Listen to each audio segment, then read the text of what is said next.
it's gotta be the prettiest Aston Martin ever made.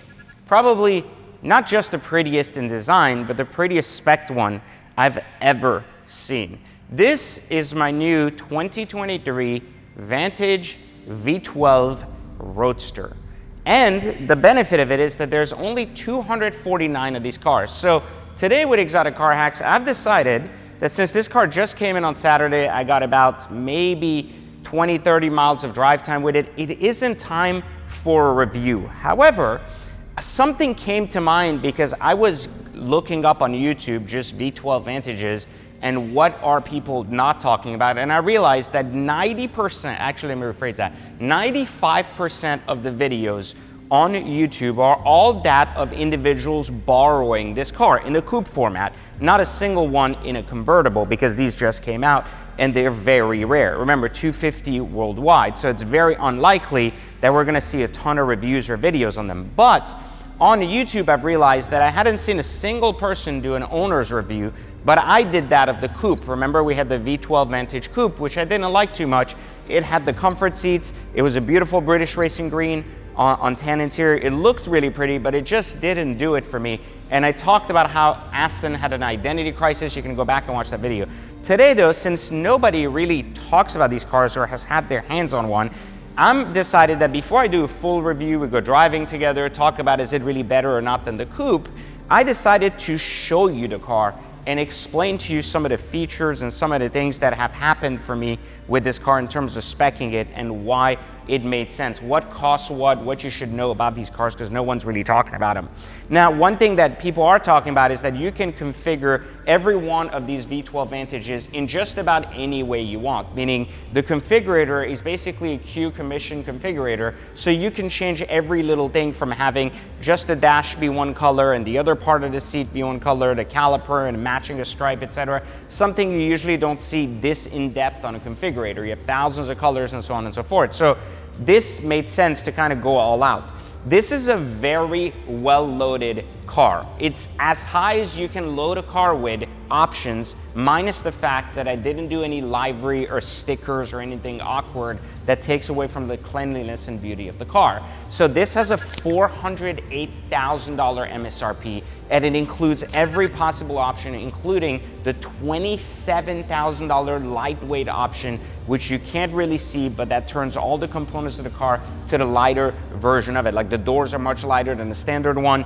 You know, you get the carbon seats, you get a ton of little stuff that basically makes the car a lighter weight. Now, good or bad, I don't really know because I haven't driven enough to tell you how much of an impact it makes, and it is unlikely that I drive another Roadster to be able to share with you, hey, without the lightweight or with the lightweight, here's the difference.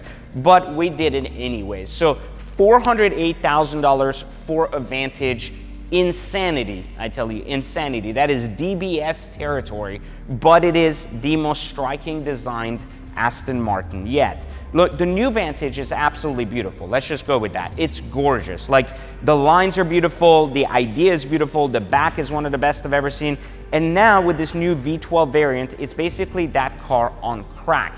So let's take a brief look at the car here so that we can kind of understand what we're looking at. So first off, you'll notice with these V12s is this huge aero package in the front. This is very common on all the cars, obviously, and you can obviously see it's carbon. You can have some livery and stuff. We've omitted to do nothing of the such, so you get a very clean look. The car is painted China gray, and the options right on the front, even on this level, is to have this obviously in carbon as the carbon exterior, to have this grille in black instead of satin, and to have this black wing badge instead of having a regular silver badge, which gives in this particular car a very Rolls-Royce black badge look, which is exciting. Now this huge bonnet that everyone's reviewed and talked about with, of course, the $9,000 exposed carbon option. Now, if you are to get a matte color, you cannot basically have this bonnet. So this is one of these things where in this particular case, because of the way they shoot the clear coat, you have to have a gloss color in order to have an exposed bonnet. So cool, not cool. I think the exposed bonnet, it just makes the car. I think any idiot that basically buys one of these without the exposed bonnet is an imbecile. It's no different than the Performante Urus. Why would you get a Performante Urus and have the option to put a carbon hood on it, and the only thing that differentiates it from an S with the roof, and you go, yeah, I'm not doing that because I don't want to save $8,000. It doesn't make sense, right? But this is something really beautiful here. Now, as we follow through, I want to show you here because we're going to follow through the car again. Everything else is kind of like the headlights are barred from the regular Vantage. There's nothing really unique about them. But then this side here, you run into this incredible scoop thing going on with all V12s. Again, with the carbon pack, you get all of this with this huge side skirt in carbon, V12 badging in black on the side. And these wheels, to be clear, the lightweight version, that's why they're not the mesh. This is the upgraded premium race wheel, which is basically the lightweight version of the mesh kind of BBS design. We've opted to do the calipers in gold, and I think it came out spectacular instead of yellow. Gold gives the car a much deeper look and serious look rather than the yellow playfulness that you get with Porsches. That's why I went with that, because an Aston is a more serious car. And then we'll get to the interior because that's their best car. Carbon mirrors are of course a must. And of course the soft top, which is not necessarily exciting. The world's fastest soft top takes literally 5 seconds to put it down. It is spectacular, you'll see it later. We follow through, and one of the things I want to point out here is that this rear wing is something that a lot of people aren't paying attention to. Is two-tone. You'll notice here you have the gray and you have the carbon. There is no all carbon option here for the top. Now, why? I don't know. This is really awkward, but they have it done this way. I would think it's for heat and for it to not get damaged with the sun, but it doesn't make sense because then the carbon bond, you know, so bottom line is this doesn't make sense to me, even if it's a heat thing for the exhaust, whatever, because the exhaust is under the car, so I don't see it. But one thing I'd like to point out here is the view from a third angle perspective here of the car is really not that attractive with this wing. However, if you follow me and go to a perfect side view of the car here, you'll notice that it looks spectacular, especially as you sit down, because all you really see, and this is a very different thing from the wing as it pertains to the F1 edition, is that you take a look here, and the F1 edition is a wing that basically has a plug-in. This is a one-piece kind of design that flows and falls over. Spectacular design in person, very hard to capture in pictures, and it really takes away from the photo side, depending on how you're taking a photo, the elegance of the car goes away because it is winged. So it's a much cuter and smoother line without it. I may have opted for a wing that's a ducktail if there was an option for that, but without it, it looks empty. With it, it looks aggressive, but it works only in person. It really doesn't work in photos. It took me a lot of time to kind of choose wing or no wing. I decided we could always do the wing and remove it and then patch these holes. But I decided, you know what, we're gonna leave it. Once I saw it, I thought it was beautiful. Another option on the car, obviously, outside of the carbon exterior that carries, is of course these smoked taillights, which are absolutely beautiful. An option, again, that follows through. And you see the black badging, again, carries through on the back and the little bumperettes. So a really well thought out spec here with China gray and black and carbon mix on the outside, and absolutely striking. So you'll notice right away that the stance of the car is not really that high. You have 2 finger lengths, so you really don't need a huge drop. I mean, it isn't overly high, like where you can fist the car, right?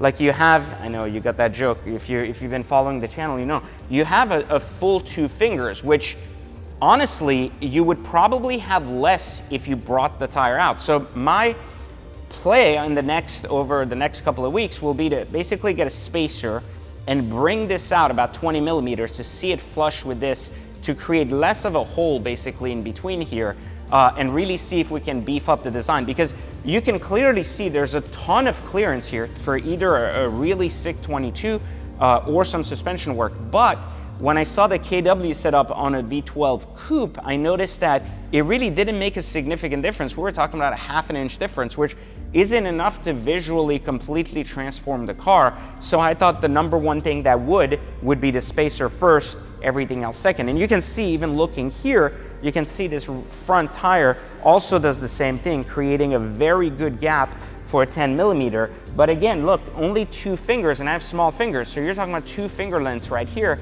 not 3, not 4, 2. 2 small fingers in between, very attractive from the factory for a suspension setup, and very well thought out. While it's not adjustable, it's still exciting to see, just like Mercedes on the AMG GT Black Series, pay attention to a design cue that not only is the car lowered more aggressively, but just more exciting. And you know, it's good to see this even on the Urus Performante, you notice that they've paid attention to the design of the lowering, which really, and I'm sure it's functional, but it also makes the car much more attractive to look at without having to play with the suspension if you're very OCD.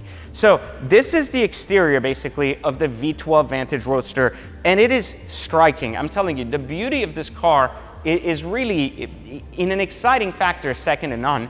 The argument here is that the design is so beautiful and different and on crack, basically, like extended, that it gives you a very different vibe. Like, you don't go to this and go, $400,000, was it worth it? You just kind of know it's ridiculously expensive, and if you don't know cars, 400 grand is not a problem for a car this beautiful. However, if you know cars, the block in your head is like, wait a minute, the Vantage is a cheaper Aston Martin. 400 grand for an Aston Vantage is insanity. It's STO territory, but it's STO comparable. So not necessarily on track, but it's STO comparable as kind of a who the customer is. So it makes sense, you know?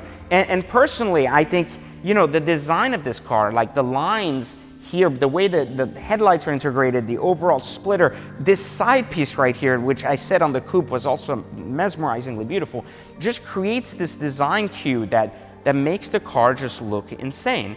And I think it works really well. So now let's head to the inside of the car so we can see where we did our best work yet.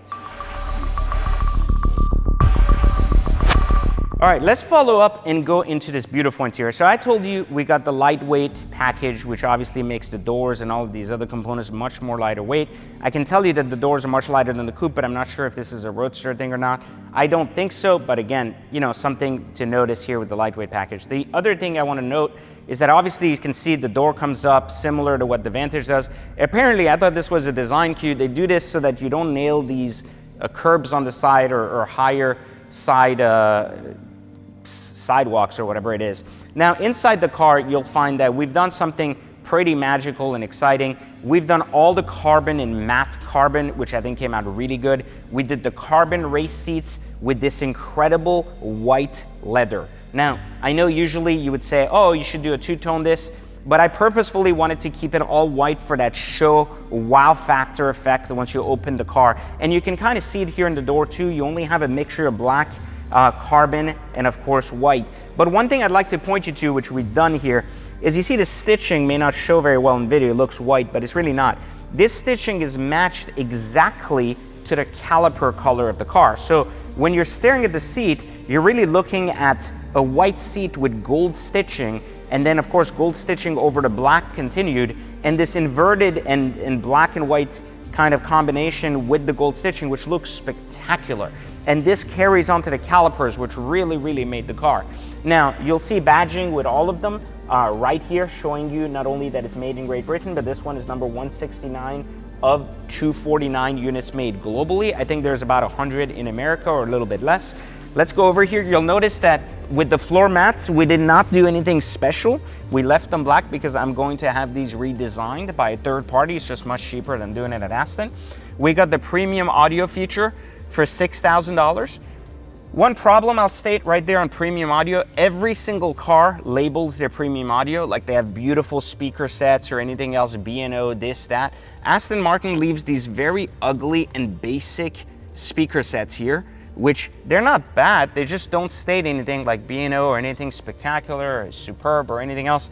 They just said premium audio, and they don't say anything on the speaker, so it doesn't really decipher a higher brand of audio or anything. So good, bad, I don't necessarily know. I mean, I don't think that the B&O system is any better. I'm just saying that you would want to distinguish when you have so much jewelry in the car, like so much beauty around this, which is something that's significantly different between the Vantage V8 and the V12.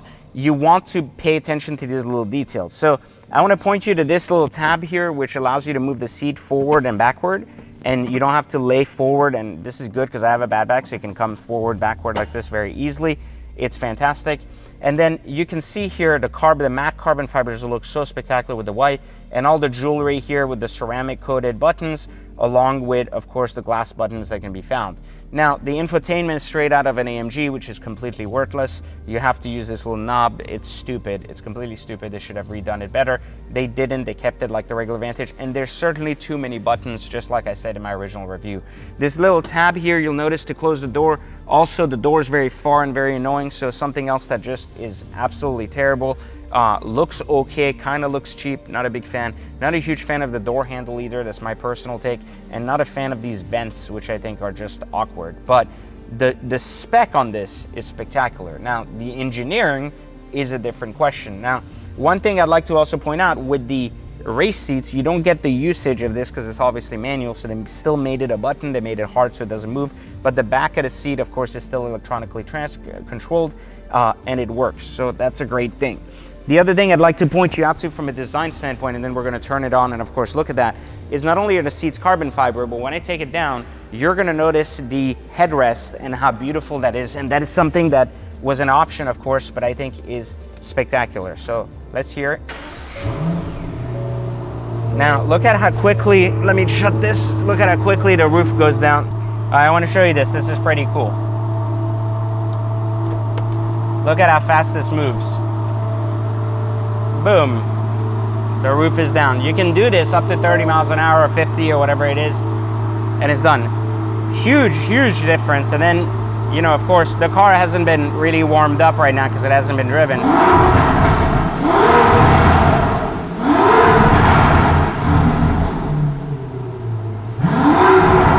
I think it sounds incredible for a stock car, you know? So I'm gonna go ahead and shut that out. I just wanted to let you hear it. Again, the infotainment is completely useless. Doors are very light. One thing you'll get automatically with these little specific like bucket seats here, it's very, very uncomfortable to get in and out of because your ass and your nuts keep hitting this. But the seat itself is a 10 out of 10 from a driving standpoint. Absolutely stunning, stunning. And what I was saying earlier about these, look at these. I mean, it's just perfect. It looks like you have black carbon fiber in the actual headrest, but you have these rubber things that are black badge wings, and they look superb. They're durable. It's amazing. It's exciting. So very much a fan of this. I'm a huge fan of this, and I think it just came out spectacular. I mean, look at it. Look at the contrast of this interior with this paint, right? It's just so beautiful. And then now you get the real lines of the car, and you can also see here, this was also optional. It's another $2,000 option. We did the Alcantara in this very light gray here to give it contrast. And it carries on the roof, which is pretty exciting.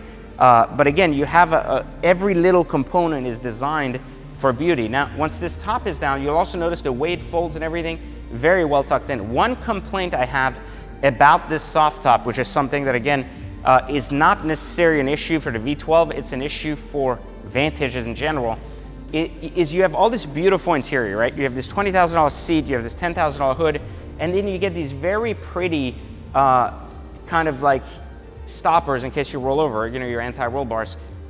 And yet, look, listen to this. Why are these plastic?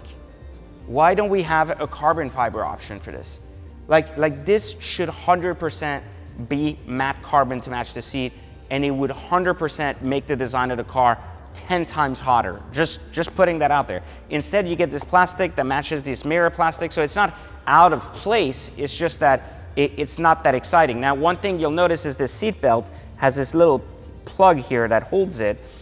Very useful because you'll notice when sitting in the seat, it's very hard to go back and look like where's the seat belt, because usually the seat belt would sit all the way here. And you see when you're sitting, obviously, you have to reach with your lower hand in between your thigh to kind of try to grab it. So this little piece, while annoying and not necessarily design friendly, is very useful to the actual seat itself with those race seats. So you can really see the beauty of the car now that the top's down.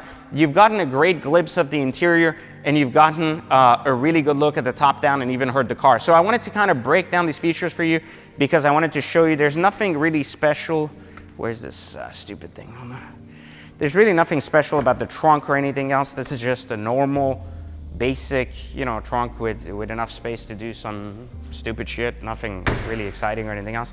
The one thing I will point out again, $400,000 for a Vantage. I mean, we're coming to a world where, you know, $300,000 for a daily SUV like the Urus, $350,000 for a Performante, 400K for a limited, you know, one of 249 Vantage V12, the final V12, may not necessarily be a bad thing. So I don't know. I mean, I'm debating about it. We saw the coupe going on Bring a Trailer and people attempting to buy it for 60K under MSRP and no sale. So we've seen people out letting them go cheap. Now we've seen cars sitting on the market at MSRP or 50K over with no sale. So we're in this weird place right now where, you know, I don't know if this is factoring in the economy or the car itself, but we're in a weird place in between this game right now where people aren't paying these 400 or 500K prices for these Vantages. But we're also in a place where owners aren't letting them go. And when you have very low supply, you get to kind of choose how the market works. But nonetheless, I can tell you, if you're looking at it, come over here, follow me over here, and then look at this. This is a beautiful angle for the car, and just stay there and take a look at how insane this white contrasts with the car and how beautiful it all looks as a package. So more to come on this. We're gonna be doing exhaust, we're gonna be doing cats, we're gonna be doing some spacers and see how it all comes out once it's done, and then decide for ourselves if the Vantage V12, the final V12 Aston Martin will make in a sports car worthy of its name and more importantly of its 400K price tag. So again, if you want to learn all about how to buy exotic cars and ensure you don't lose a ton of money owning them, this may not be a perfect car for a hack, but there are perfect hacks starting for as low as $300 a month, giving you the opportunity to play in the exotic car world without breaking the bank. Click the link below and take the free training on learning how to do car hacking, and more importantly, click the second link and join Exotic Car Hacks so you can actually be part of the greatest exotic car community on the internet. And don't forget to like, subscribe, turn on notifications, and of course, let me know what you think of my brand new V12 Vantage spec. Epic, not epic, and was it worth 400K? I'll catch you next time on another video for Exotic Car Hacks. My name is Pejman Gadimi and I teach people how to drive exotics for free. Let's look here at how this Huracan can cost as little as $300 a month.